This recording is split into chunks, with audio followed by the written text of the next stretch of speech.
doing a stall. He's doing a stall tactic. I'm sorry, what? Let's go. And then do the request. Good evening. This is the March 5th Citizens Involvement Council meeting.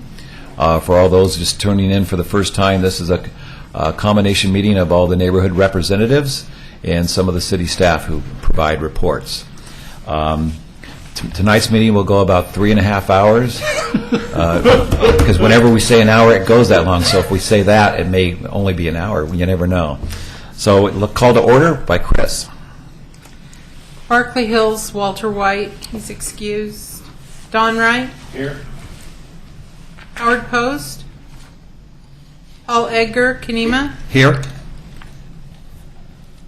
Caulfield, Larry Hanlon is excused. Hazel Grove, Kathy Hogan. Here. Tom O'Brien is excused. Hillendale, Steve Anderson. Here. William Gifford. Here. McLaughlin, Alice Watts. Here. Bill Daniels. Park Place, Steve Van Haverbeek. Here. Tom Guile. Here. South End, Ingra Rickenbach. Here. David Rickenbach. Here. Tower Vista, Scott Young is excused. Chamber of Commerce, Rachel Gunderson. Here. Main Street, Michael Berman. And City Engineer Nancy Krushauer, she's here. Right. Okay. On our agenda for this evening, we the first guest speaker, Maureen Cole, the library director, has postponed hers until the April meeting. Our next one will be Nancy Krushauer when she returns. So let's move right to approval of minutes. Boom, bada boom. So I'm trying my new strategy of getting these out early enough when I can still remember, and by the time we get them again, everybody's forgotten. So I would like to entertain a motion to approve these minutes as written. So moved. I second.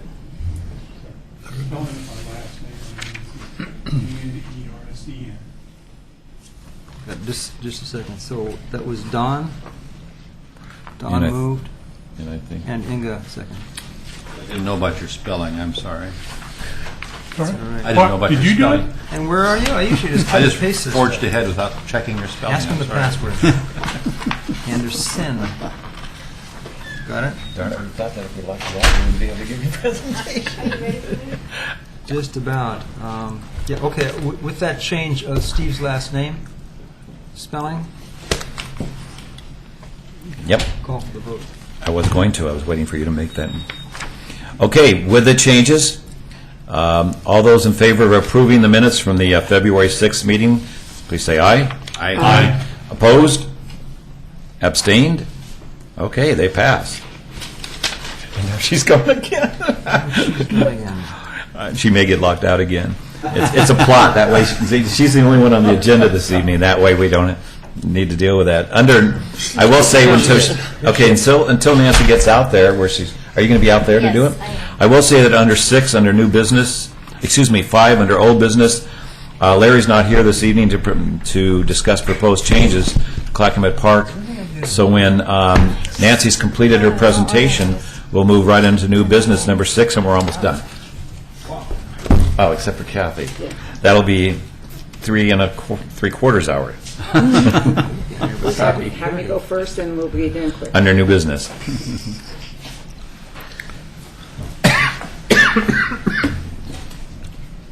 Please state your name and where you live. No, just kidding. Where's your microphone? Where's your microphone? This won't be picked up. Mike. Chris never lets me sit in the middle when she does this because she's afraid I'll take that gavel.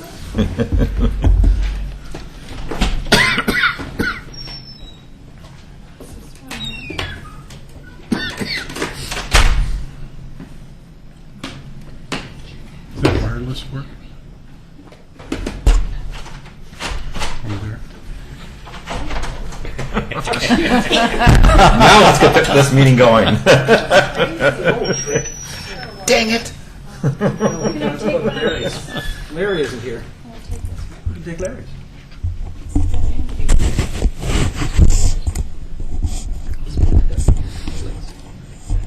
With Nancy's loud, booming voice, we could hear her. always there. Don't break them. It's not in our budget. Go along. There's a button that says push. I'll try that.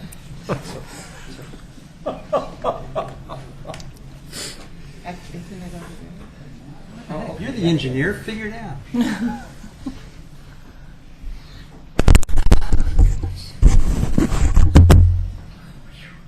Okay. You can't talk and roll out unless you're going. Okay. How's that? Yeah, move it closer to you, please. Yes. Okay. To get that, we push. There's a toggle switch on the bottom of your computer. Okay, but you have to be there first, and then you go to the right or left. Whichever way it's not. That's the name of toggle switch. Okay, that's it. There we are. Got it? Okay, we're up to 4 hours now. Okay, good evening. I'm here to give a presentation on the upcoming 104-hour closure of Highway 213 near I-205. Thank you. Yeah, that's, William was coming to adjust it, so it would be pointed more at you. She's never made a presentation here before. No, I've never done that. Washington State, we got our mail out the other day. Good. That comes under new business. Oh, no. Got your mailing? This is really old. Came in the Waterville. So, first of all, I want to talk about where the closure location is, and I think I've done a pretty good job of keeping this group up to date on the project and the closure. And this presentation tonight is so that you can pass the information on to others and this gives you a little more detailed information, and we were requested to give the presentation. So today, Highway 213 has about 65,000 vehicles every day, which is a lot. How many? 65,000.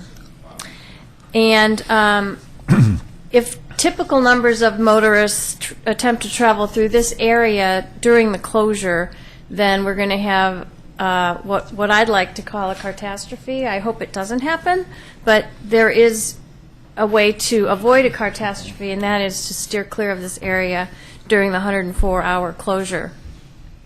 And even with people steering clear, because there's 65,000 vehicles, you can imagine if even half of them stay away, which would be great. We'd still have quite a few to get through our little detour, which I'll show you in a minute.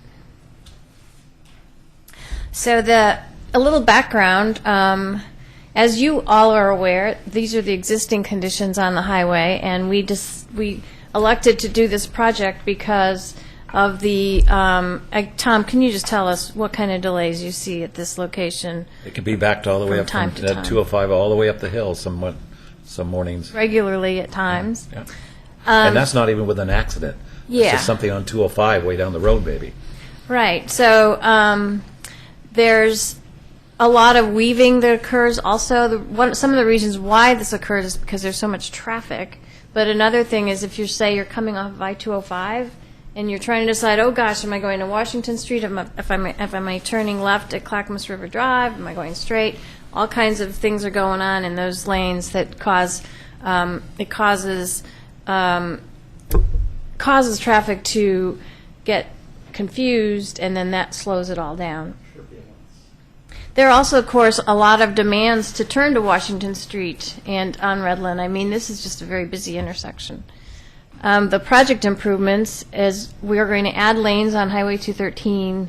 We're going to have all the traffic that wants to use Washington Street or Clackamas River Drive make right turns, which will eliminate all of the need for left turns, which is a huge slowing down effect at an intersection.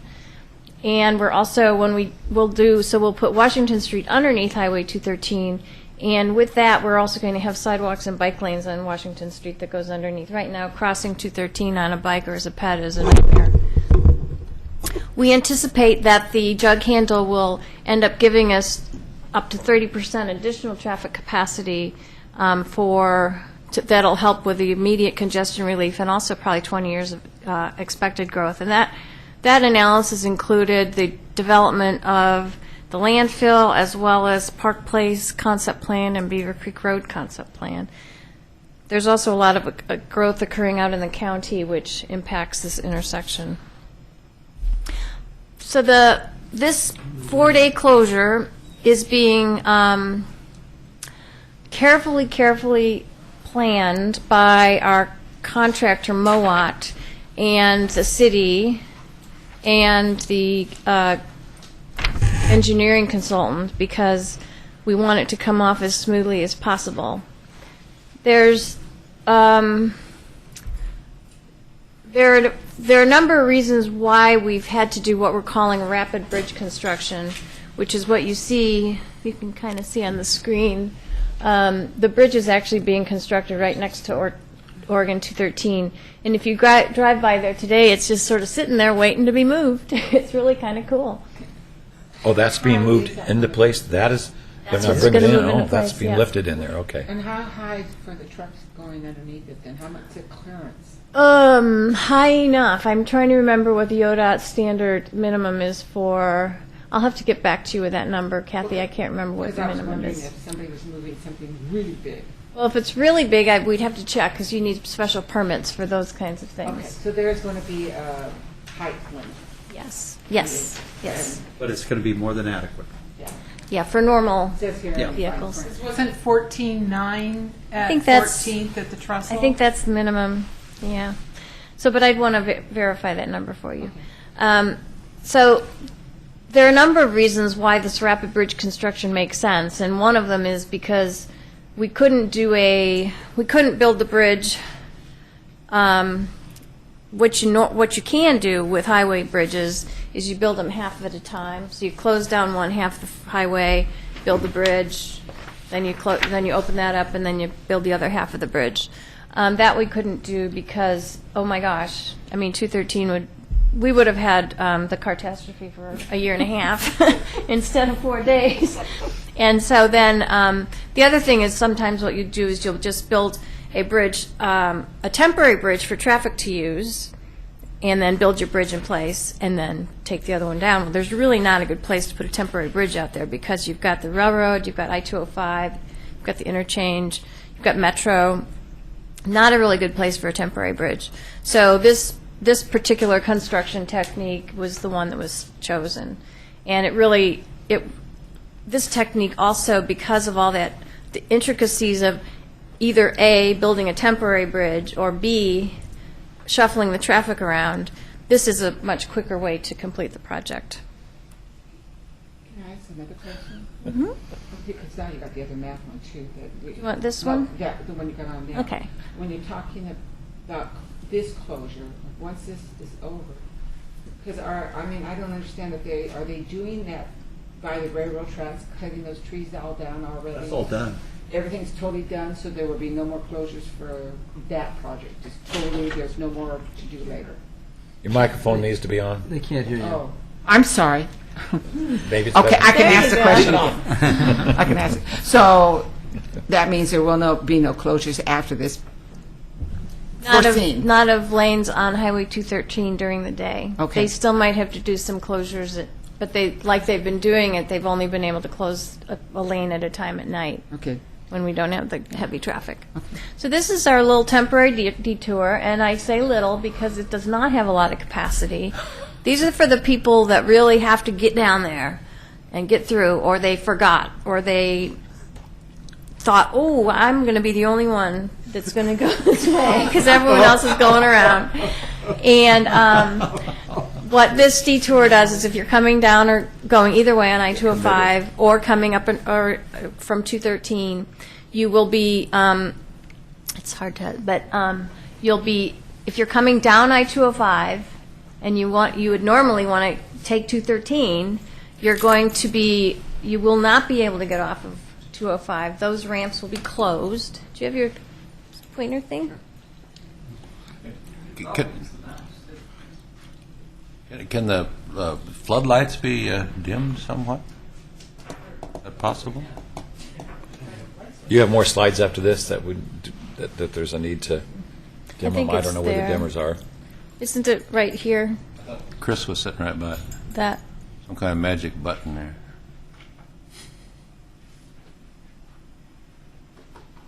keep going, okay, you Whatever. guys? Yeah. So if you were normally wanting to come down here, these interchange ramps will be closed, and you'll be directed down to the 99E interchange. Get off there. Ooh, thank you. That's really good. And you'll be directed down. The detour route will be through the 99E interchange down to 14th Street, and then 14th Street to Washington Street, and then Washington Street back to 213, and then there you go, on your way. Yeah. Like that. Easy for you to say. And the same thing coming from this way. You will be able to turn left onto Washington. Yes, you'll be able to turn left onto Washington and go like that. Oops. And I would Catch up, imagine if little this gets pointer. backed up like an Abernathy Bridge closure sometimes on the morning traffic, 205 itself is going to be really impacted. Yes. And then if you're, I guess I just covered both directions. The other thing I might add is the Abernathy Road is going to be closed, and what we're doing that for is, A, so that the county can have access to their facilities here, but also as an emergency vehicle route if we need to get up to the hospital. And also, we believe that the traffic will actually move more slowly. Oh, that was not a good word to use. Sorry. We'll move more efficiently. Quote her on that in the paper. Where did my little red dot go? In the paper. This will show up as a letter We to the think editor. that the traffic will actually move more efficiently because we won't have more legs of intersections. So, for example, the Washington Street Abernathy Road traffic signal is basically going to be green all the time because we don't have to allow for any turning movements at Abernathy. So that'll keep things moving. And then, Is that why they closed 14th to 12th? yes. That's the first time I've seen that that's closed also. It's just so we can really, we want to make that 14th Street signal as easy to get through as possible. And so basically there will be just, you can turn left or you can turn right, but none of the through movements and none of the movements off of 14th Street. So if you wanted to get into Main Street to go to any of the businesses down there, you're going to have to go to 14th and hope that you can turn left because everybody else is turning right and probably backing it up. And you could also, that's probably the best way. Wouldn't it have been easier? No, never mind. Spicer Brothers. I keep thinking of closing Washington Street down that way when you want to get to Main Street area or downtown. It's either that or have even more backup. We're trying to make this detour route as efficient as possible for traffic operations. And we really, we want people to visit Main Street, but we don't necessarily want them using 14th Street this day anyway, so that's just a fact of Anybody life. that has to go to Portland should just drive down Washington, stop at Get a the train. hotel room in Portland. Take the train and park and take the train. They could do that. Yes. So there's another alternate route if you don't want to use this tiny little area that I just described to you, and that is if you just want to get to I-205 from, especially going north, we're suggesting that you use Clackamas River Drive and then take that out to Carver and take 212-24 over back to exit 12 on I-205. We call that the Park Place Escape. That's right. Oh, we're going to use Holcomb. This route, 2 hours later, you're back to 205. this route we will not allow semi-trailer trucks on, so keep that in mind if you're... Well, you could go to Maple and Ferguson, come out on Redland, take a right, go to Barton, and then come out by us. There's numerous ways. There's a lot of ways. Yeah, you there's can a go. lot of ways. Be If you don't creative. mind.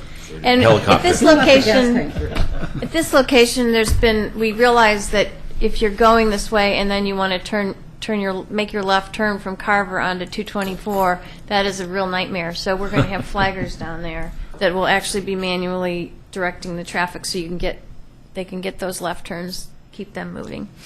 Does Carver know this is coming? Yes.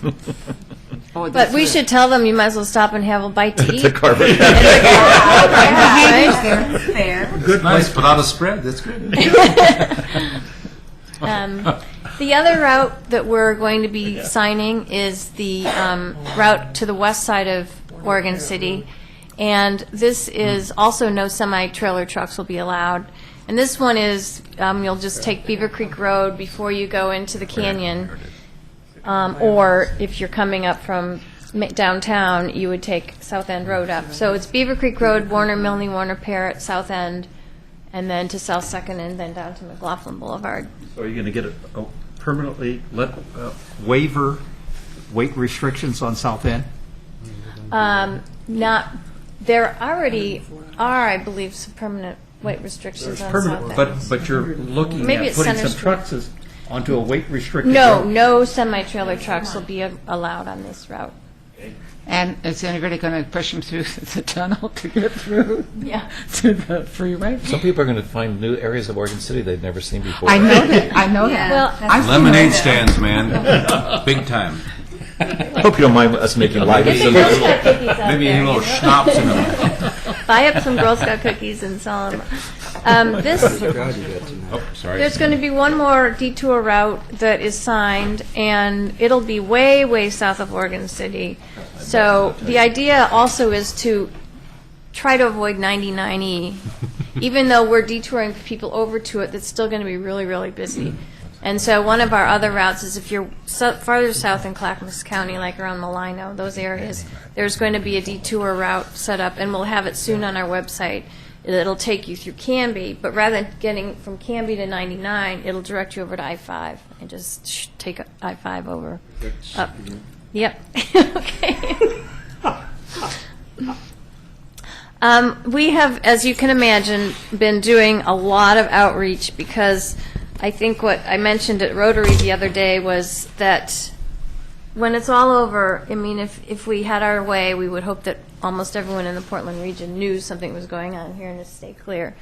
And the last thing we want people to remember from this 4-day closure is, oh my God, what were they thinking? You know, I mean, we want them to remember, oh, I knew about it, I made choices, oh my gosh, it was a catastrophe, but I knew it was going to happen.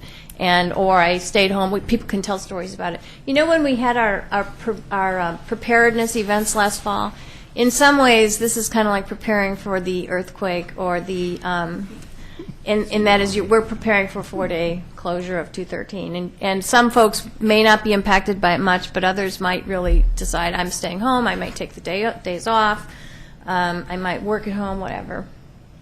You have a question? Kathy. Yes. Nancy is what I meant What to about say. the poor people that are out on Washington, on the far side of 205? Oh, they will have passes. Passes To do what? to use the ramps. To Okay. Use the, yeah. So the ramps aren't completely closed? They are closed to traffic. Except for them. Except for the residences and the business up on Washington Street. Yeah, we were thinking, oh, they don't And need the to drive Tri-City any place. They treatment can plant. just walk across the bridge over to Safeway. Duh! You've closed that bridge. Yeah, not me. The bridges are closed in this one. There was- Paul, you're next. Okay. Nancy, between where the two 99Es, right between the interchange on right there, there's room. There's going to be, when you're trying to put, let's say, 80,000 vehicles or 100,000 vehicles through that area, that's, to me, is the single place where it has the greatest opportunity to collapse, because you're just putting The so much interchange. sand through the neck of the funnel right there, and so when you look at it, we closed down the riverside of it's now kind of lined off. Once it was a lane before we did the enhancement project right there. And we really need to try to do some squeezing to get more defined lanes through there to try to figure out how to get, you need 2 through lanes that have no impacts whatsoever. Virtually, you have all these people coming from Milwaukee, Gladstone, trying to get through up to there, and hopefully everybody goes north. But anybody that's trying to get on 205 at that location, Yeah. I'm just trying to figure out, is there a way you can create more lanes there? Well, Because this is going to kill us. Right, the traffic signals aren't really set up for that, but what we are going to do down here is the ODOT traffic signal staff is going to be at this location adjusting the signals as we need. So there won't be any wasted time at those traffic signals. And to tell you the truth, because of the volumes that are going to be coming in at 99, we want to, actually, we do kind of want to meter how quickly they can get onto I-205, because we've been informed, which is rightfully so, that I-205 is the top dog in terms of the highway system here. And because of its position as the top dog, that's the place where we want to protect congestion as much as possible. So the other thing that we've talked about, or the traffic engineers have talked about, is the fact that it will actually be kind of important to let the traffic back up a little bit in Oregon City so they can control how fast it gets onto I-205 so we don't cause this big, horrible mess on I-205. And we also have to be careful we don't let those ramps back up onto the I-205 through lanes, because that's really a safety issue. So that's why we're having ODOT down there looking at the interchange, adjusting as we go. So that's probably the best we can do. Okay, I got my question up. Oh, sorry, you're not on this. You done? I think what I want is some history, because you keep saying we have choices. What was the idea behind closing two major bridges instead of waiting until one is fixed and operating and then do the other bridge? Well, though, there is one specific answer for that, and that is that the funding from this jug handle project came from the 2009 Jobs and Transportation Act that the legislature passed. And the intention of that act was to put Oregonians back to work now. So for that reason, they wanted the money spent right away. And so we've just... They meaning The legislature. The legislature. state legislature. Yes, yes. And, yeah, so that's, and we have... And none been- of them live in Oregon City. Legislators? I don't know where they live. But that's exactly why we didn't wait until the Arch Bridge is complete, so that we could, and there have been people out there working. It's been quite a bunch of money being spent for people to be employed with this project. So back to outreach. Television, radio, you're going to start seeing spots on the radio. There's going to be articles showing up in the newspapers, ads in the newspaper advertising this. There's already signage on some of the highways. Coming into town, you'll see the signs, the variable message signs that say 4213 closed at I-205, March 22nd through March 27th. And as we get closer to the actual closure, we'll change that, like Thursday through Monday or Thursday through Tuesday, and it'll just get more specific. We have a huge email distribution list. I think we have over 2,000 people on the email, maybe. It's a lot. We're also going to be, and I think they were going to go ahead and start putting us on the Trip Check. Have you guys ever used the ODOT website for finding out what road conditions are? We'll be on that. And we have staff going around canvassing personally all the businesses along this detour route. And as you know, you've received information in your water bills, and I think you should have received a direct mail of this flyer. And then Melody has done a video for our for Willamette Falls TV. And then I can't even tell you the number of companies, groups that we've notified. I mean, if you're interested, we do have a list available, but I didn't bring it. Hospitals, schools, trucks, freight, you name it. So there's some more. Okay, here's part of the list. We've also been, we're working with the Portland Airport, because the 22nd is the day before spring break, and we know that there are a lot of people in this area that like to get out of Oregon for spring break and go get sunshine or whatever they do. So they've been, they're cognizant of what's going on. And the Oregon City School District actually decided to use that Friday as one of their furlough days because there's just such uncertainties. You know, we can't even say for sure it's going to be so congested. We're not really, there's so many uncertainties about what's going to happen that we were really concerned about kids waiting for buses and the parents waiting for their kid to get the bus, et cetera, that the school decided to close. Yeah, okay, I heard that. Okay. Yeah. So, What's happening with the tree school at the college that's that oh, weekend? you know, we found out about that just the other day, that they're having this big tree thing. So we notified them immediately, and then they're sending out information to everybody who's registered for that, basically telling them to expect delays and to allow extra time, or consider one of these alternate routes. I mentioned, we have our website. If you haven't gone to this website yet, I really encourage you to do so. If nothing else, just to watch the camera. There's a really cool construction camera, which is, if you go to the website and you click on that, you're going to be able to watch. There's a live camera out there taking pictures all the time. And you can also sign up to get the emails, which we don't send out like minute-by-minute emails, but if there is something we feel is important to pass on, we will send out an email. I think while it's occurring, too, I imagine that some of the news channels might be covering it. Somebody made a Walking joke about, traffic. like they did for the snowflake last week. You know?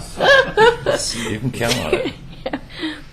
And we're actually doing a pre-media event to, they're going to do a practice bridge slide next week sometime. And we've asked the media to come out if they want to take pictures of that. And they're interested in doing that. So they'll actually, the contractor's just doing, we have a lot of confidence that they're going to do a good job with this. They're considering all the little details about what they need to do with all their subcontractors and have everything ready to go. So we're really very pleased with the confidence we have in them getting the job done. So the other information, just so you know, we're going to have a mobile command unit down there. We're using the fire station's unit, and Lieutenant Nunes and some of my staff and myself will be heading up a little emergency operations center down there for the duration of the event. Hopefully we won't have to be there for 4 days straight, but if we have to, we will. But and we're working closely with Oregon State Police, obviously PD, Clackamas Fire, ODOT, even WashDOT is involved. They're putting up variable message signs up on 205 and I-5 north of Vancouver, so that they can tell people to, so they know about it, so maybe they consider taking I-84 or taking I-5 instead of I-205 in the first place. And, Chris, who else am I? Bud's Towing. Bud's Towing. I mean, it's a very, very big effort to have everybody working together on this.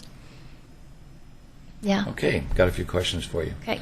Of course, in Park Place, we're probably more impacted than just about anybody. But obviously, I can tell, and I think anybody who has listened over the last few months, that the city has done their planning as thoroughly as they can, and you've tried to think this out as best you can. I mean, all the avenues, areas that you can get out. And you were talking about uncertainties. When they established 104 hours for this, the 4-day closure, is that considered a on target? Is that low or high? What I'm asking is, as you were talking about the bridge slide, I thought, okay, in the process of sliding that, if something was to accidentally crack or something was to occur, that could possibly be stuck in place for a while, and maybe the 104 possibly could get extended. But this is, I guess what I'm getting at, is this the best guess estimate for 104 hours, but something could extend it? Yeah, from what I understand from the contractor is they feel like they've got some wiggle room in this 104 hours. This is a conservative 104 hour. So it's not, they hope to be done early, but Okay. I wouldn't count on that. All right, but it They could they get, feel confident that they can, but even there with. is the outside I possibility would it could think get there extended. could be things like an earthquake, but they feel very, You never know. terrorist attack. Snow. Weather. Yeah, There- that's there- the kind of thing, Not a enough disaster, grease on the another skids. disaster sort of a You know, they event bind could up. delay it more, but they looked at it. But the slide Over and itself, over. They feel they've like done they this can before be and they know almost what they're done. doing. Again, I said, Yes. I give you full credit, you've done a lot of looking at this, and Mm-hmm. I'm sure it's all planned out, but I was just thinking, there Yeah. is the possibility. There that is the possibility, things but could- we're quite confident that they'll be done in 104 hours, and they are, their project manager, he's kind of a competitive person, and I think he would like to say, I got it done, 20 hours early or something. The second part of my three-part question is, we've noticed in Redland, coming into Park Place now, they have narrowed it down to one lane with dividers there. Is that because they're trying to control how many people come that direction into that area? Where's I was that? wondering why, right as you come off 213 into Redland, there used to be two lanes as you came in. We know that eventually it'll be down to one, but all of a sudden they've narrowed it down to one, and we were wondering, No, is they're there a working on reason? that right turn lane. Pardon? They're working on widening it. They've changed the traffic control down there so that they can start working on that right turn lane off of Redland Right. onto 213. Is that the wrong time to be doing it when they're about to have the closure? No, they wouldn't. I thought that They'll might get that figured tied out. up a little bit more there. Yeah, they're looking at all that in terms of what does it do to the 4-day closure. So 'Cause we saw that and I thought, oh, what's going on now here? That's going to tighten it a little bit more. The last thing isn't so much a question as it would have been a great thing to use in some of the promos. I was hearing on the news recently that 15 minutes of idling is about 1 gallon of gas, and so I have a feeling there's going to be a lot of people idling at that time, that they're using up precious $4 or whatever it is a gallon at that time. So that might be something if they haven't already put it out in a press release. Remember, for every 15 minutes, just fill up costing before you you. leave. Just to remember to, make sure your gas tank's full. Yes. Because, Water. No. if something does happen and you're stuck, you're stuck. Yep. And we've been told if there's a fender bender, we're pushing them off to the side of the road, and that's where you stay until a tow truck can get there. Burying bodies in the Oregon Trail. Yeah, We also have the that's the donor part. the ambulances are staging in different locations than they normally do. Okay. Thank But you. that concludes Kathy my Hogan had a presentation. question for you as well. Well, that's because I was going to ask you. I noticed it said TriMet. Has it been Yes, notified? TriMet's been notified. But is there going to be any compensation because they have a schedule to meet and need to So get do the we. people so they don't drive? They're putting the word out that there will be delays on their routes Oh, that so go they- to Oregon City. Okay, and then the ambulances, they make preference for if they need to go Yeah, through. ambulances we'll get them through. That's why, we'll have flaggers. I neglected to mention, and because I don't know exactly every intersection, but there will also be flaggers at many of these intersections throughout. I think it's between 7 a.m. or 6 a.m. and 7 p.m. or something. Those all day long. There'll be flaggers all over the place, so that if they need to, get people moving in a certain way, they will. Well, Probably, sorry. If it should happen to go longer, is there going to be a big announcement on the TV so people in the news, like all? That's why we have our Emergency Operations Center open that Okay, so you weekend. can get Kathy, it out so that right we'll away. And ODOT will be the main PIO, Public Involvement Information Officer. Yes. Thank you. Public Information Officer. And then I'll be the point of contact for local information. So we'll be working with them to coordinate messages and work with the city commission and the city manager to, if should there be problems along the way. Is the state and police, local police, are they going to be out in droves along 213 and Washington Street in case of fights between drivers? Oregon State Police were given 104 hours of overtime, and 2 meetings ago, I think, he said they will go from the Gladstone exit on 205 to 99, back and forth. And he said that is their main goal, to keep 205 open. So, and that the ODOT guys, they'll be running their trucks on 205 too. Because I know So they're if trying there's to... any fender benders, to keep those moving. And they have, at Oregon City Police, there's no time off given during that 104 hours, so we'll be at full I noticed staff. on Friday or Saturday night, there was about 3 cars along 213 with lights going, and they must be doing a dragnet right now, not dragnet, but watching the they're traffic watching that coming down speed there, zone. the speed zones, even though I don't think anybody will be going 35 at that point, but 3 of them out there with their lights going, so they're patrolling that area. Well, they don't go at 35 or 45. So I think Don Wright's next. Thank you for letting me speak. Oh, there's Don, sorry. It's 45 minutes into this. I have 2 things. Does ODOT have an app for this? Like for all this stuff people carry around? Well, they do for their trip check. So I'd say that's probably the best. I mean, you got Twitter and you got all this stuff that. There is an app for trip check, ODOT. Well, I'd say that something that's a little more immediate because this stuff comes to people's houses and they do not pay attention to it, and then they claim that they never heard a thing about it. Ha! Well, you got these little things that riddle and rattle at you, so go for it. The other thing I would put it on our suggest, Facebook, too.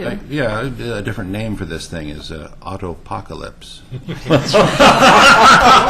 Working overtime. That's good. That's good, Don. Okay, William.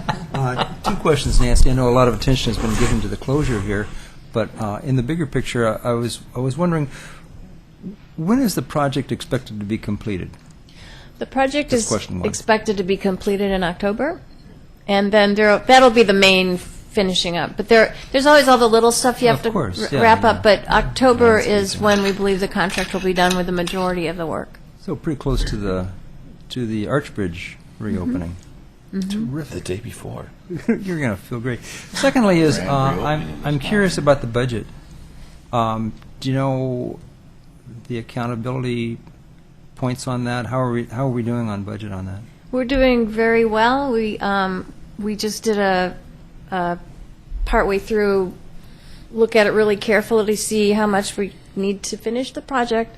And right now we have Alita, the project manager. She did all kinds of guesstimates for possible change orders and conservative estimates of those kinds of things. And we are under the 22 million. Yahoo. By a little bit. I mean, enough to even, she just went, phew! She's like feeling good about it. Well, as long as you're talking about budget, and we did mention the Archbridge, I have had a citizen particularly bugged me about wanting to know about the accountability of that Archbridge project and how is it on budget, do you know? I just read about that in the paper the other day, that they have had, they've had quite a few change orders, but they expected change orders because there were so many unknowns with what they're going to find underneath the gunite. So they actually strategized with their bidding process to expect change orders. I know that sounds kind of unusual, No. but The that's how known they set unknowns, it up. yeah. And but budget-wise, how's the Archbridge doing? I think they're doing fine. From what I understand, they're under what was budgeted for the whole project. They're over what the bid amount was. So, but they're under their budget. Paul, is this about the Chuck Henry? Nancy, I want to really compliment you and your team on this one project. I think you guys have had a smothering wet blanket over the top of this, of the contingencies, the problems. The contractor, what I've seen appears to be excellent. So I'm looking forward to a point where somebody says, "I told you so," he could beat it. And I'm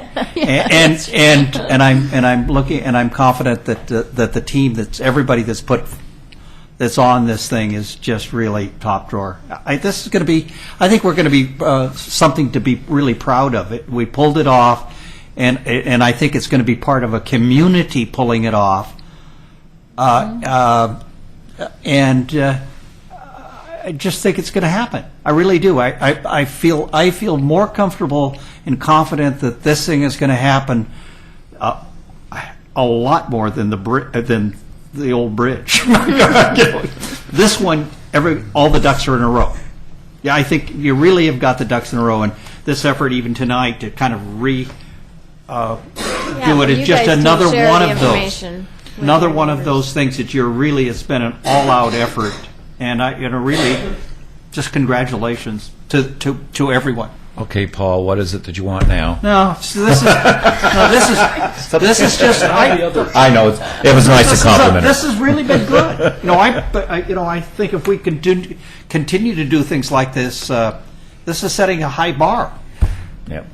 Okay, because we have been on that now 45 minutes, approximately. Nancy, do you want to remain there to do your Ask OCPW from that point? Do you want to stay there and do it? Give you a minute to get organized while I cover one other piece of business. Finish with this, yeah. Sure. What I'll do quickly is on the new business, Kathy Hogan had something to add. I'll do that quickly before we do the bylaw Okay, talk well, about. I noticed a couple of things. She already talked about the school closure. I haven't heard that. They're going to switch the one day for going on another day at Labor Day. Yeah, we heard that. The Oregon City train, The Amtrak? yes, there's an article in the paper about it. In today's paper. Oh, yeah, Saw it. I saw Didn't that. you see it talked about it? Your mic. Oh, my mic, here I go Again, don't yell at me. Okay, the Oregon City train is an article in the Oregonian today talking about the ridership and people from Salem riding into Portland and the increase in their ridership. Nice. Yes, and so it's like something we should be promoting, except with people around here, rather than drive into Portland. I mean, the cost of a ticket and a round trip ticket is like easier than that darn bus. It's something faster. We just took the train and came home Thursday of this last week. We went Monday on the train. Great cab service. Guy was nice, personal. Thursday was not so good. And they do have to pay a fee, don't they, here? I mean, he wanted us to, he couldn't find out where the Amtrak is, and wanted us to walk out from the turnaround that it's put there really nicely, and wanted us to walk out to the sidewalk. My husband said if we wanted to walk, we wouldn't have called you. Not only that, he charges $1 more than the other guy. Okay. So you know what? You guys need to talk to they come in for permits. And the excuse he said, sitting at the light, don't cut it, because we knew exactly how much it was going to be because we'd done it before. And then just short, brief newsletter. I was wondering, I noticed Park Place, not to be mean and nasty, but 6-page, and I do a postcard. I'm just wondering how they do it. And if they're in budget, or if somebody else is helping them pay for it, because it would be nice if Hazel Grove and probably South End could do a newsletter like that, a 6-page newsletter, but we don't seem to have enough money. They are in budget, and so far they've only done 2 though this year. So they're just not doing as many. And in the case of McLaughlin, they're actually going to contribute funds right out of their own budget to help get the McLaughlin newsletter out, this next one, or the next 2. So they're really anticipating, and they've already approved some funding. But so yeah, it's not just you. McLaughlin, the one that they just received, they did not have enough funding for that one, and so their neighborhood association paid the balance on that one, and I don't know about their next one. We haven't talked about that. I was just wondering if there was some way we could improve the communication and get more people, and maybe they could do a fundraiser or something to help, or see what it would take if we did 2 newsletters or 3 newsletters. If we could do 3 newsletters with a big heading of "Remember, the next meeting is this. You will not get a newsletter." How that would work budget, and I didn't know how I could figure that out, because figuring what a 4-page newsletter folded would cost versus 6. That sounds like something that you could probably work with Chris offline, and would that be through Executive Printers is how Park Place and other ones do it, and she gives you a cost of what it would be, and yeah, depending would on that how many you print. Okay, and then I could talk to the membership on what they would like and what would help promote. And I know South End probably would do the same thing. Well, Kathy, it might be wise for you if you want to put out a newsletter instead of just postcards, is put out a calendar as one of the pages. Say, here's the meetings, and add other events within the city, a National Night Out or other stuff, and say keep this calendar, and that way you would have them for the next couple of meetings. Yeah. That might be a solution. Yeah, because I'd like to increase the membership participation, and I'm just not sure the postcard. I mean, we got 6 new members, but it would be nice to get more than that. Thank you. Yes, Alice. I just want to say that at McLaughlin, I learned at our last meeting that a postcard isn't that much less expensive than a regular newsletter, because the newsletter has the discounted rate for the postage, whereas the postcard doesn't. So if you really want a newsletter, it's not that much more than putting out a postcard. What we talked about at our last general meeting was having a combined 2-issue newsletter, since we're going to have to fund it ourselves. And so since it is summer, that would probably be all right if we can just plan well enough in advance and list the 2 next general meetings in one newsletter.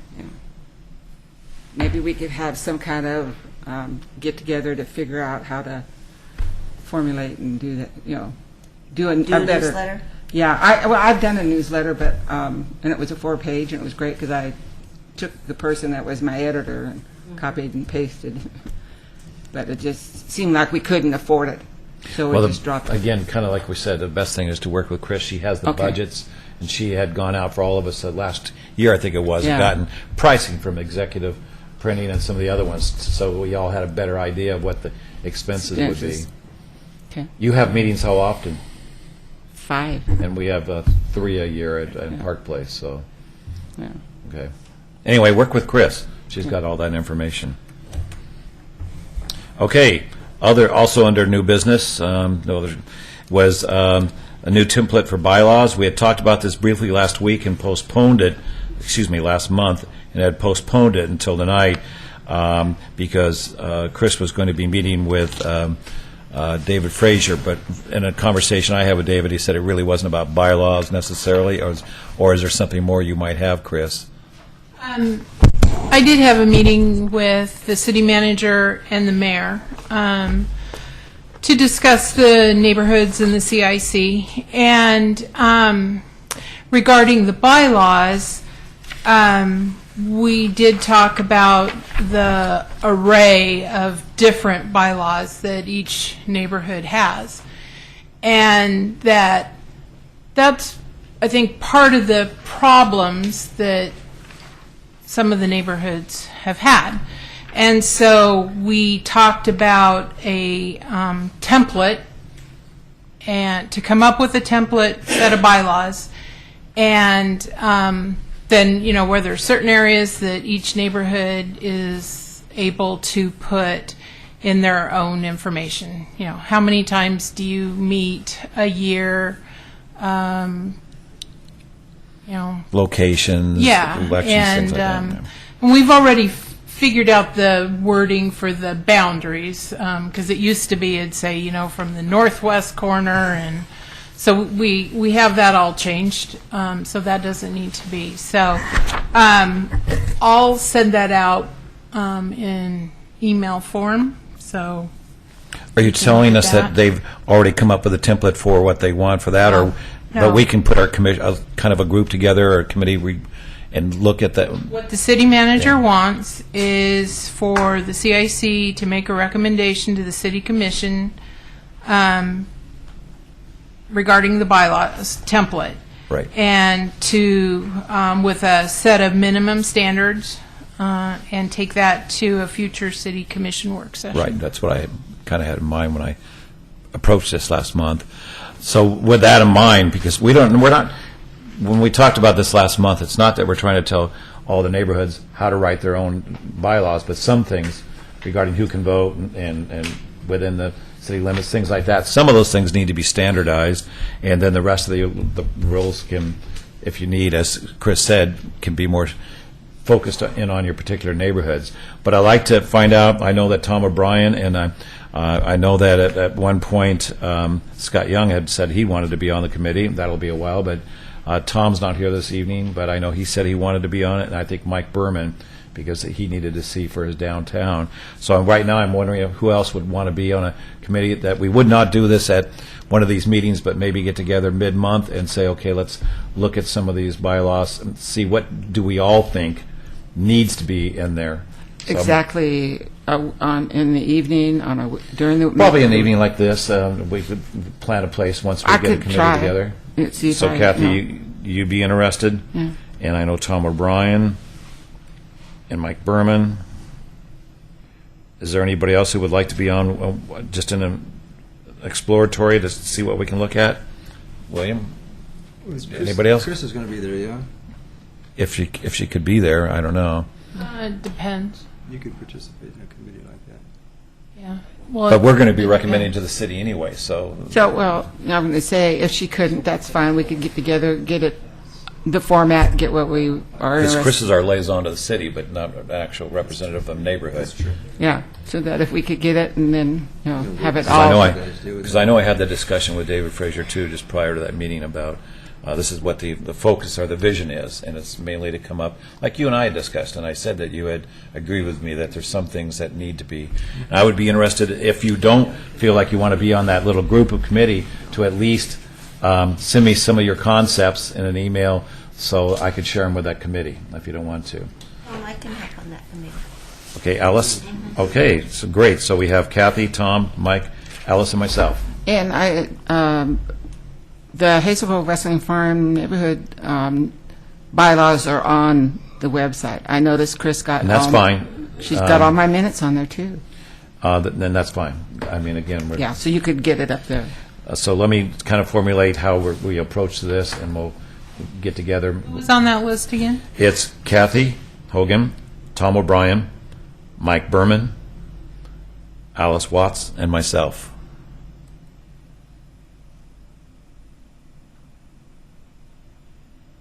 Five people at this point.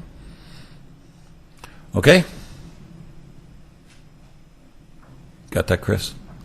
Go. Let's move forward then with that committee, and let's go right into Nancy Kreschauer for Ask OCPW. See everybody. So, not a whole lot. We seem to be really focusing on the jogging end, I'll imagine that. But the other really important thing that's going on between planning and public works is we're working on our transportation system plan update. And we had an open house, I guess it was last week. The attendance was a little bit disappointing. I think we probably had maybe 20 community members come. But they were very engaged while they were at the open house, and they stayed a long time. So that's a good sign, I guess. There will be more opportunities, and the transportation system plan has a website as well. And it is www.octransportationplan.org. Pretty straightforward. octransportationplan.org. And it's a fun site. It's interactive. You can go in and talk about your worst nightmare of intersections in Oregon City, and there's always a question of the month that we like to get your conversations going about. I think this month is going to be where could we use more bus routes in Oregon City or something like that. And there's also a stakeholders advisory committee team, and that first meeting is tomorrow night. And I was wondering if there's any CIC members that are on the stakeholder advisory team. I was kind of hoping there might be, but has anyone been notified about it? No. No? Okay. No? Sounds like we've been sending stuff out to all kinds of people, and I'm not hearing much back. So the good news is the Transportation Advisory Committee is going to be on the stakeholder advisory team. And if you are interested in participating in this team, it's never too late to join. And the first meeting, like I said, is tomorrow night at 6 o'clock here at City Hall. So if you're interested in coming, just come. And we'll have a light dinner for those that are coming, too. We thought for giving their time, we'd give them a little food. What kind of food? Then the other thing we're going to be trying to focus a lot on in the transportation system plan is safety. We've got recently the Metro and a safety body has been collecting a lot of data for the Portland region, and Oregon City has a very high accident rate that we're going to try to get a little more money from ODOT for this transportation plan so that we can do more focus on where we could make safety improvements. Then the other thing I wanted to just quickly mention is another project that is going to be going out to bid that you'll see probably not start construction for a couple of months, but we're adding, if you're on Beaver Creek Road heading towards Molalla Avenue, we're going to be adding a right turn lane there. And this project is funded through fees that the county paid when they moved their main facilities up to Red Soils, and they have had a fairly large impact on the traffic up there. So they had to have they paid a traffic impact fee that is paying for this right turn lane to be installed in it, but it's a city project. And before you guys go, I'm going to give you all a handout from ODOT that talks about the paving project this summer on McLaughlin Boulevard between downtown Oregon City and Canby. It goes through Kenema. So I left those flyers at my desk, but I'll run and get them and just pass them out. They're very informational. So that's it for me. So, Can I? They're battling. You go ahead first. You go. Ladies first. okay, once again, the email or the website is www.octransportation.org. Plan.org. Okay, thank you. Okay. Kathy always has No, something. that's all right. She got it. Okay. Can I Paul. copy it now? Nancy, I've commented, by the way, the website is good, and I've been on there just tickling it away with comments about Kenema. He has nothing else to do. But on South End Road, where it comes up like to Fifth Avenue, or the road that cuts across there towards to Center Street, cars come. It's marked at 35 miles an hour right at Second, and so it's still residential and it's still city streets. It is still not South End Road, but it's marked, and it should be at 25, but it's marked at 35. Where is it? Was it going Right up the at hill when or I down the turn hill? off of Second onto High Street, going southbound where it eventually turns into South End Road. All of those city streets right there are 25 mile an hour speed zone streets, and High Street at that place is 25 miles an hour. But the speed sign right there says 35. Now, once it goes up and turns into South End Road, it becomes a county road going up along through there. That is 35 miles an hour. But my problem is cars coming up around these blind corners cannot see anybody coming out of Kenema.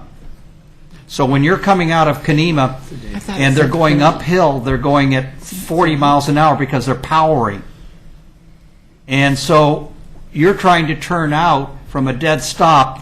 By the time you can see them, it's It's a dangerous corner. it is blind, and you're playing chicken with the oncoming cars that are coming right through there. And part of the solution is making that whole area from Second, as you turn, up to there 25 miles an hour, and posting it at 25 miles an hour. And I think that's doable, and I think that the 35 mile an hour sign right now is down there in error, because that's city streets and it's inconsistent with the overall grid, and that's residential. I'll look into that. There's Can a I- lot- but there's a lot of notes I'm making in my mind and things I'm thinking about in terms of regulations and all that stuff that I'd need to spend a little time looking at it and then get back to you on it. But when you take a look at it, it's really we're having cars, we're facing cars as you're trying to pull away from a dead corner there, or you're trying to turn up onto South End Road, and these cars are powering into this blind area at 40 miles an hour, 45 miles an hour. You can go 45 up that hill. Not in You my car. watch them. You watch them out there. ODOT. When I talked to the ODOT, or not ODOT, the county traffic engineer, and when he was doing counts and speed checks, when he said I got to 9,600 vehicles per day on that section, and he says he surprised him, and he said the average speed along through there going uphill was 45 miles an hour. Average. So it was 10 miles an hour over the posted speed. Okay. So they go up faster than they go downhill. Okay, just a minute. I go up South End all the time up through there, and I thought it was 30 miles. Going, It's posted down at Second at 35. Nancy's going to look into it and get back yeah, to us. because I would swear it was 30. There's warning signs at 30, Yeah. I think. Yeah, And I'm coming down 30. but when they have a corner signs, they rate the speed in the corners at 20. And everybody's testing that. Okay. Yeah, but on the way, when you come on the way down South End Road, and you get past that one house that's up against that you can see, and it's really a wreck. That's another issue.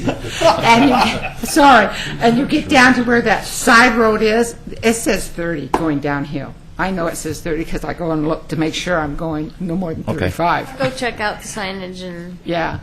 All right. the jurisdictional limits and see what I can find out. Thank you, Nancy. Oh, I meant to say I was returning from Cambia on Highway 99E Saturday night, I think it was, from a preschool auction, and I don't know if it was the city or state, but I want to thank them for raising the speed limit to 65 miles an hour on 99 through Kanema. That was a good idea. He wasn't even listening.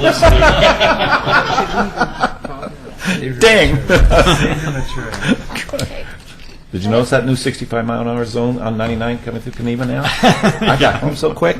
We're going to do roundtable now, and we're going to start with Amy, because, sorry, you came in late. We didn't have a chance to recognize you. Amy, do you have anything? Go to the order. Please come and use the microphone because they can't hear you on the tape. Funny, but When we got our flyer for the jug handle, I don't know if it was I think it was the mailer. The printing is really, really off. I don't know if you noticed that, but it wasn't just my house. So I couldn't even read it. Really? Yeah, the colors don't line up. So, you know how when you run a 4-color process, they don't line up, so you can't read it. So I don't know Must have been if a they few got in the spot mine checked. wasn't. Ever 3D glasses? Mine was good. Yeah, I should have brought Okay, it. thank you. I Anything wasn't else? the only one. Okay. Sorry. But no, I didn't have anything tonight. Feedback, thank you. Okay. Linda?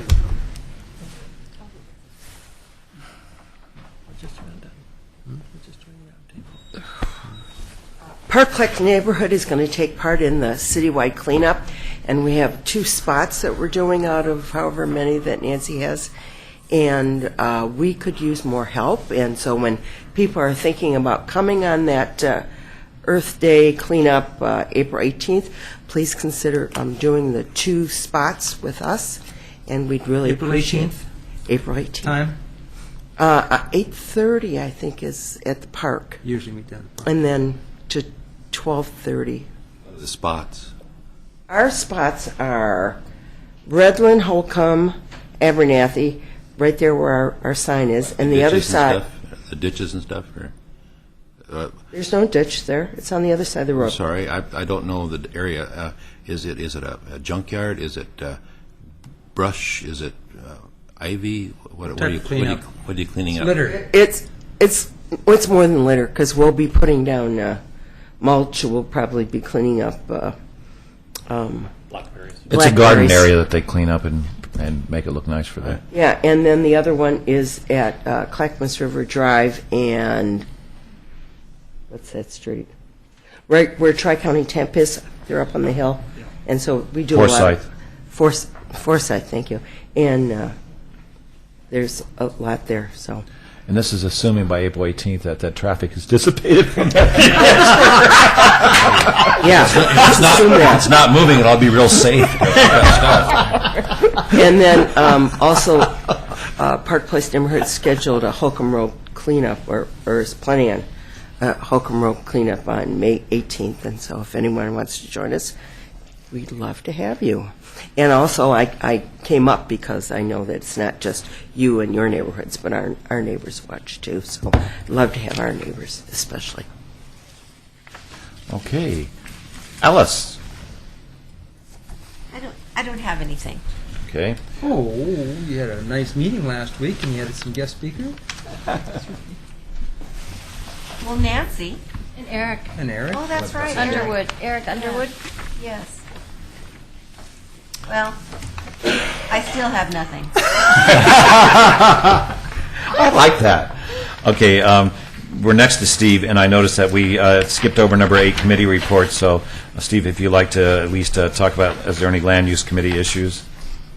Isn't that your area, land use committee, or is that Paul? Paul. I'm sorry, I apologize. Go ahead, Steve. We'll get to you in a minute, Paul, on that. Steve, go ahead. We had our February Park Place Neighborhood Association general meeting last week. It was very well attended. Thanks to Chris for giving our neighborhood an update on the jug handle. And all after Linda talked about everything else that we're doing, we're good. Don? Yes, it's been pretty quiet in Barclay Hills. The dogs have not barked. It's a good thing. We do have now a checking account and a bank account. We finally got that accomplished. But the banker called me today and said that the mail that he sent to the post office box at City Hall wasn't working. I don't know. So we're still checking on it. It isn't 100% yet, but we still don't have a chairman, so we're still on hiatus. Paul, land use, and then your...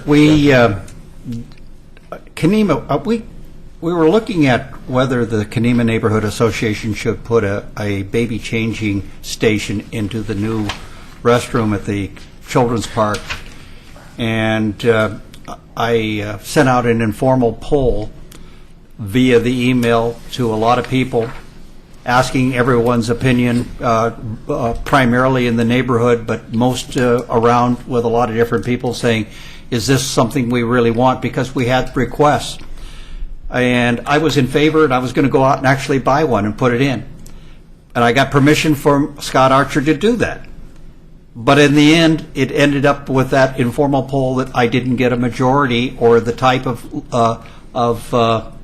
response that I had perceived that was going to come in. And it was interesting because I just went out and said, please, everyone comment. Tell me what you think and whether this is what you want, whether it's right.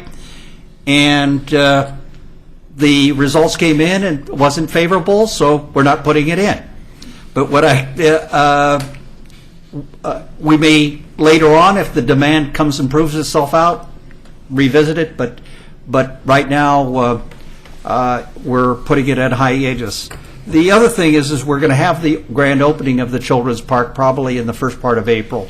So make sure that everyone kind of thinks about this. And I'm telling you, from anybody that's been involved or watched or known anything about this, this is going to be really a wonderful park for the whole city. And I want to thank everybody that's been involved because it's gone through quite a process to get to it. Land use for CIC. There's a meeting going to happen tomorrow at 9 o'clock at the Caulfield House on an update in parking in downtown Oregon City, and they're going to talk that out, what's happening. And obviously we've had problems down there, and they're going to update everybody. And then there's another meeting at 4 o'clock on Thursday to kind of cover what's happening. And the posting and notification of this I brought exception to, primarily because it didn't inform a lot of people, and in as much as that disabled access has been dramatically changed or crippled in downtown Oregon City, we felt that it would have been more apropos to have people from a greater community to know what's happening, and so that they could weigh in and provide comment when we have changed parking as much as we have. Also, now, as on another subject, as somebody that sits on the Urban Renewal Commission, we're going to have an Urban Renewal Commission meeting next Wednesday, this coming Wednesday at 5 o'clock. And some of you people that have never come in, I would really love to have you come in and witness and see what's happening. We're talking out a lot of issues that's on the agenda of the Urban Renewal Commission, but those issues in some way can create more tax increment bonding that will in effect extend the life of an urban renewal district to where it has a payday to all of the citizenry. Other issues that we're going to be talking about are renewing a lease for Clackamas Landscaping property that has a possible assessed value of around $1.5 million, and leasing it at 10 cents on a dollar to a business. Those things happen, and this area of trying to be fiscally responsible to all of the citizens of the city and do things that create economic development and jobs become paramount. And you need to watch and see what's happening, because some of these conditions are require everyone's participation. And we're going to be talking about what they call adaptive rehab reuse grant criteria. And this is where we go into buildings and look at giving them money to rebuild in a historic way. And so normally kind of these facelift activities have a limit in the amount of money that we put into it. But if this is truly a historic renovation that brings back the original motif, we can extend that. So now we're actually going to take and look at going inside of some of these buildings and looking at how we can make those buildings more productive and more user-friendly to create jobs, create more value out of those. And again, most of these grants are matching grants, but these are monies that people have to acknowledge and understand that are taxpayer monies being given to as matching monies to landlords and basically owners of businesses, properties. And if these monies that we grant do not upgrade the facility through a building permit to a threshold, there is no new gain in assessed value of a property. So when a property does not gain any new assessments, it only goes up 3% a year annually like any other property. And so what we end up with is virtually no payback of the money that we give. So the only way we get money back to pay off the bonds or the debt is when it creates new tax increment. The tax increment is something that you have to look at. So a lot of this stuff you have to understand, and because I'm on the Urban Renewal Commission, I've been trying to understand it, get more knowledgeable, but what I perceive is a real need is for all of the citizens to become involved, to understand it more, so that we don't get into places where there's misunderstandings, and when we do things that you can all weigh in intelligently into the process and say, okay, this is good or bad. And we should not be sitting off making votes that are not informed and affected by all of the citizens coming in and telling us what they think. Thank you, Paul. You lost me after the first paragraph. I think we're all going to have to watch the video streaming of that to understand all I that. understood it. Come to the meeting. Did you? Because I was Yeah, pretty involved. that's- Next time, hand us out a flyer. I want to follow everything you just said. But thank you, Paul. Appreciate it. Kathy. Okay. Hazel Grove Wrestling Farm has a meeting March 17th at the Methodist Church at 7 o'clock, and our guest speaker will be Scott Archer. March 15th. 15th. Oh, well, see, there you go. That's okay. March 15th. Oh, thank you. And Scott Archer is going to talk because we have an issue with the little park in Filbert Run and them having a fire pit and burning plastics and just singeing somebody's fence and trying to clean it up and saying, well, you can't do that because it's a nature area. And then we're going to have Annette from the Parent Teachers Association, because they have a fundraiser going, John McLaughlin, to make $35,000 to put a new track where the one is now, because they got yellow marks around the holes and where it's falling off. So the Parent Teachers Association with the kids are doing fundraisers, and have done a couple, and they're doing pretty good at it. So she will come and tell us where they're at on that. And another issue, I think this community should think about and be participating. There's meetings with the school, the superintendent. They've been discussing about closing either one or two schools because they're trying to get balance their budget. But when you have urban growth boundaries that people are going to try to get in, then when those schools are closed, where do those children go?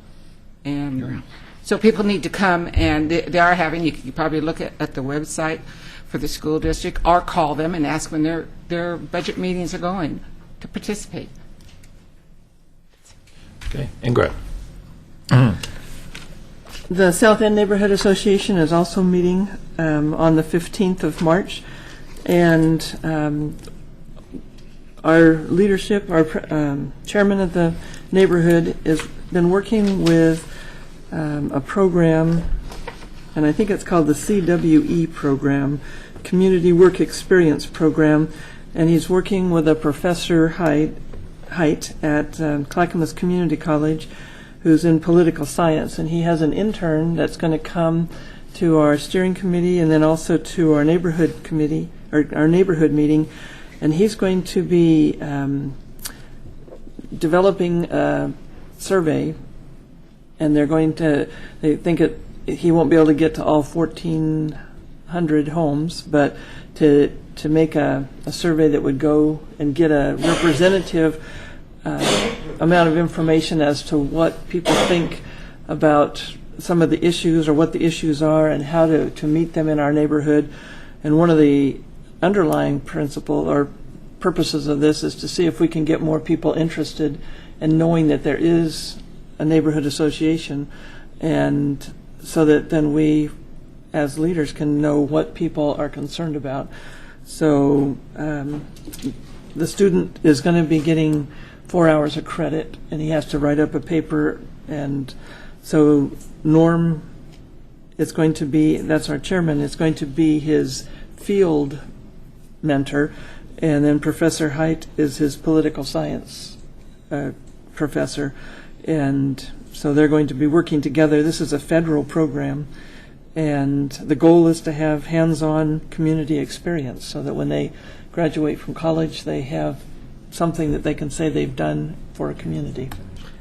Can I ask her a question? Is there any way that we as a neighborhood could do something like that? Yeah, I mean, I'm not sure. Are they broadening this and have other students doing this, that they would go to other neighborhood associations? I'm not sure, but I think if anyone has a question, they could call Norm Stewart, who's our chairperson, and he can tell you how he went about that. I just thought maybe somebody else might be interested. David? Okay. I'll quickly mention that this is the weekend. I brought it before. Rocky Smith is doing a Northwest Paranormal Conference to talk about the spirits of Oregon City, and it's a free, I guess, at Pioneer Center this weekend, Friday, Saturday, and Sunday. They're going to do ghost tours, I guess, Friday night in downtown Oregon City. They're going to do Kanema Cemetery on Sunday, and talk about the spirits that I guess are wandering around. I've never seen any, but but anyway, it's a free event if somebody wants to go to that Friday, Saturday, and Sunday at the Pioneer Center. And I was commenting that I was just thinking to myself that I said 3.5 hours for the meeting, and we might make it to 3.5 hours. I wish there was a way that we could have a committee that would find ways we could condense these meetings so they'd be more like an hour meeting. So we Maybe like Called cutting duct out your tape. comments? yeah, my comment. I can make a comment about that right now, but I won't. Let's go ahead. I had a couple of things. One is, Paul, the survey that you sent out regarding the changing table things, and I responded to that. I don't know if you're familiar with you can get a free service called SurveyMonkey that produces very nice custom-tailored surveys, and I think that you can get a bare bones version for free just to help you assimilate answers to surveys like that. And I would think that all the neighborhoods ought to be aware of SurveyMonkey as just a facility that you could use if you wanted to poll your neighbors about a particular issue like that. Secondly, is I came across some software that's free called Meeting Wizard. Meeting Wizard, if you had an activity that you wanted to get some people together on and you were trying to coordinate all of their schedules, and it basically makes you supply a list of dates and times. It's a matrix grid, and then here's the invitees, and then they say I'm available here, but not there, and then you can kind of coordinate that. I'm just mentioning Meeting Wizard. I also wanted to compliment Park Place on their latest their launching of their Facebook page. Very attractive, and we'll try to keep up to date following the Park Place Facebook page. There's a number of the neighborhood associations. Don uses Facebook page very, very effectively, and there is a CIC Facebook page as well. I know that Hilldale has one, McLaughlin has one, and I would think that the more we know about each other's neighborhoods and that, and Facebook is certainly a simple way of getting in touch with that. I think we need to get Kathy on Facebook. We need to get Kathy off of dial-up. You got the email, you know. Yeah. Email us Oh, enough, my and I God. Yeah. get She'd be- anonymous don't- letters now. and She'd be again. Facebooking every night. You had to bring it up. You had to bring it up. In the Hillendale Neighborhood Association, if I can talk about just two things, and you can talk about that, whatever else you want to talk about. One is at one end of my street, between the cemetery, the Pioneer Cemetery, and the back of the storage units back there, there's a funny pie-shaped wedge of property, and there has been a pre-app put in for an apartment complex, I think something like 108 unit apartment complex going in there, right at the edge of Mule Canyon, and it's just something that you might want to be aware of, because at the other end of my street, Rocky Younger's junkyard, Rocky so courteously sold all that property to Walmart, of course, and Walmart now has applied for a pre-app, and they have a pre-app in for a 60,000-foot grocery store, and to put that in scale, Safeway is 65,000 feet directly across the street, so Walmart is wanting to build a 60,000 square foot, and there you have that. So there will be some interesting issues in that. And the last comment that I had to talk about was we need to mention Scott Anderson. Oh, I promised him I would wave. Everybody wave Scott. Scott Anderson? Or Archer. Scott Young. No, Scott Young. And Scott that's funny. Young. I just forgot I was going to mention that Scott too. Young. Take our waves back. I didn't call him Steve like I did last time I talked to him. It's all right, just spell it right. Yeah, just spell it right. Yeah. J-U-N-G. No, it's Y-O-U-N-G. Scott has been in the hospital for the last couple of weeks. Yeah. I mean, he looked so nice and healthy and hale last time we saw him last month. And he is very seriously laid up, so seriously laid up that they have a Caring Bridge website set up for him. And if none of you are familiar with Caring Bridge, I would certainly ask you to go on Caring Carrying Bridge and look up Scott Young's name and send him some Good wishes. comments. It's I know that Tom has made some comments on there, Chris has, and I'm trying to follow that too. So I think we as neighbors ought to reach out to Scott, whatever his last name is, and Scott Young. I got it. See, I had it right down here, Scott and Young. I forgot about it. Yeah, well, I You're- didn't forget about it. Other comments. Yes.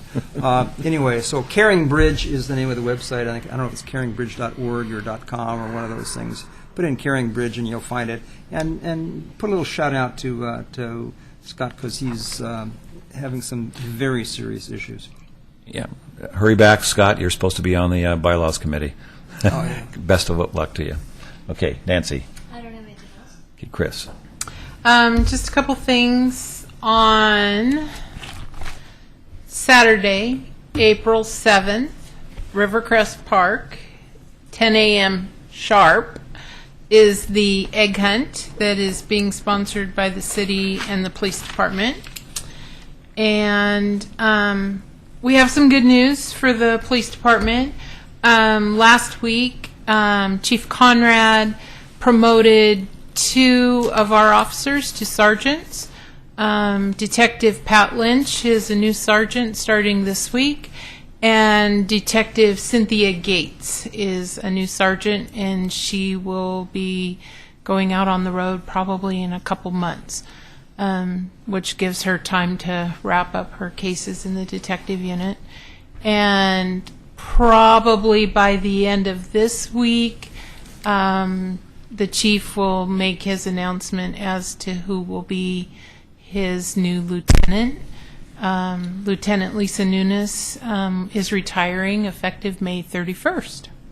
So we're going to have some changes in the police department, and we have, which then gives a couple new openings for police officers. So we'll have a couple new officers on the road here also. So more personnel changes at the PD.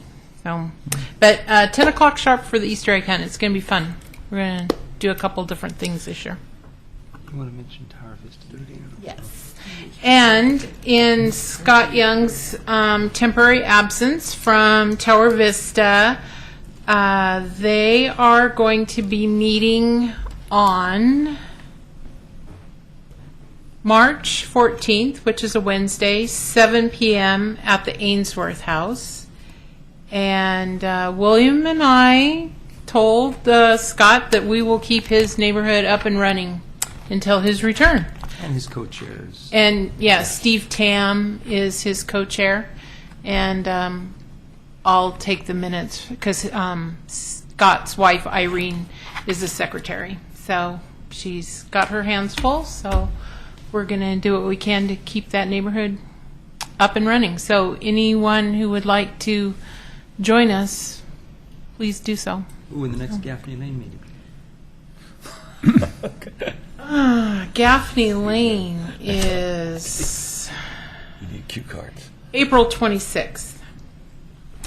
And there's no one here from Rivercrest, but they will be having a meeting, I believe, on March 15th also. Third Thursday. Yeah. All righty? So I think that's it. Steve. Thank you. I have all good news. No bad news. Steering Committee for Hillendale meets tomorrow evening, 6 p.m. at Bugatti's. So if you have an interest in joining us for that, you're certainly welcome. Posted dinner. Steve's buying. Yeah, I'm right. Our quarterly association meeting coming up April 3rd at Oregon City Police Department. By the way, we're still looking for either a co-chairperson or a vice chair. And this is a great way for people to become involved in your neighborhood. So we would like to have lots of people there, and especially those that would like to help direct the activities of the neighborhood association. The Hillendale Neighborhood Association is also supporting a grant for the Oregon City Parks and Recreation Department to hold 5 productions of Movies in the Park, which is a summer production in Wesley Lynn Park. And we think this is going to be a wonderful way to bind our neighborhood together. And also, I hope we do a fair amount of marketing to increase the membership of our association. So hopefully this grant will go through, and we'll have fun in the park. What was this? Well, this is when things are out of my control. Something I discovered through a neighbor is a website, a social network bringing neighbors together. It's called Nextdoor, one word, .com. And I went to it. It's just, to me, it's another way of getting the activities and conversation about our neighborhood out into the public. Nextdoor.com, I created a group for Hillendale Neighborhood Association. We started out with 2 members. I think we're up to 6 now, and that's only in 3 or 4 days. Snowballing. It's snowballing. Absolutely. So whenever you find these little gems of information where you can share things that are going on in your neighborhood, I think it's just great. Okay, next.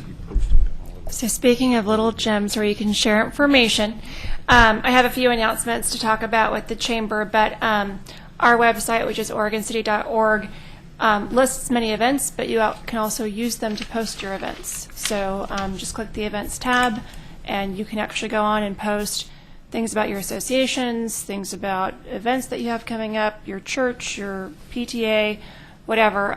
They'll pretty much accept anything on there. So OregonCity.org is the website. So announcements.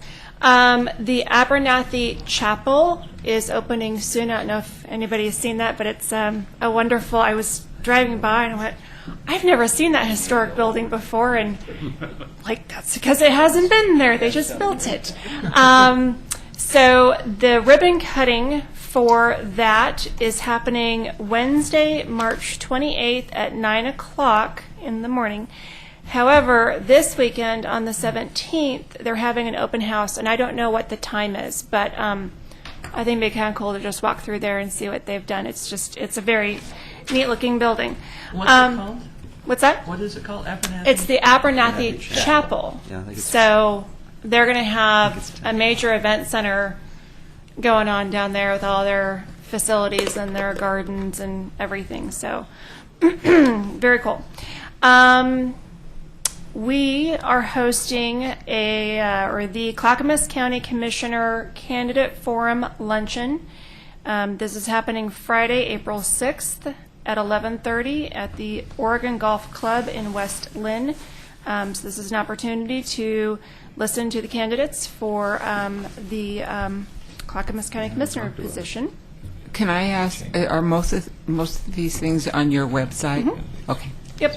I'm also handing these out. The luncheon, they want you to register ahead of time, and, there's some of these have a cost involved as far as paying for your lunch. Next is the Community Service Awards Luncheon, and that's where the Chamber and other organizations are recognizing individuals. So the Lions Club, Optimist Club, the School District, Kiwanis, Rotary, Elks, and the Women's Club will be represented there. This is Tuesday, April 17th at 11:30, and they would like reservations no later than Wednesday, April 11th. And then the last one is next Thursday, the 15th, is the Chamber's 9th Annual Irish Stew Cook-Off. A very fun evening.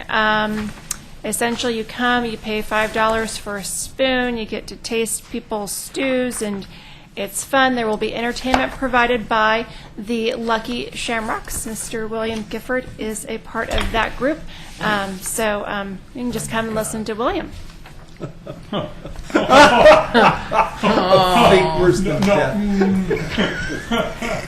No comment. He's always in a stew. Sorry. Ooh, not bad. Okay, with that, that's the close of the meeting at Can I say one more thing? I'm sorry, I closed the meeting. Well, I wanted to, the last. We're gonna I make a saved list the up for last you. for best. Go ahead. It's the best for last. Phyllis Stock and Phil Hart is having their bingo night the 28th at Pioneer Center, April 28th. And so it's one of their fundraisers for Phyllis Stocking. And then our new commissioner appointed, Carol from KC, will be hosting the food. Marinara spaghetti with marinara sauce, garlic bread, salad, and mac and cheese, which the kids love. And we have lots of bingo prizes, and we'll have raffles and silent bidding, and everybody has a good time. There'll be forks and spoons and... Oh, you bet. Thought you'd And go into more we're- detail. We're waiting for you to donate those, so Carol I doesn't see. have to. Okay, with that, we're closing the meeting at 8:42. And can everyone remember to log out on your